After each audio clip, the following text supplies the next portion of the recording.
जास्त काही बोलणार नाही कारण मला बोलता येत नाही, हात चालवता येतो। हे ऐकल्यावर लोकांमधून एकच आवाज आला, एकच भाऊ गजू भाऊ। त्यांची असलेली दहशत आणि काम करण्याची पद्धत, या सगळ्यातून गजानन तर यांच्या टोळीत अधिकाधिक तरुण जमायला लागले। हळूहळू सामाजिक कार्यकर्ते अशी त्यांची इमेज बिल्ड झाली।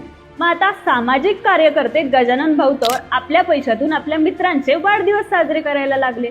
कुणाला पैशाची अडचण असेल तर तिथेही मदत करायला लागले। गोरगरिबांना गरजेच्या वस्तूंची वाटप करायला लागले।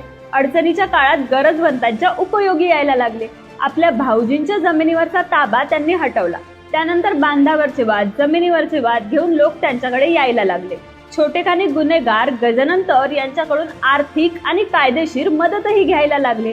गजानन तर यांनाही हे सगळं जमत होतं कारण त्यांच्याकडे असलेल्या राजकीय आश्रयामुळे।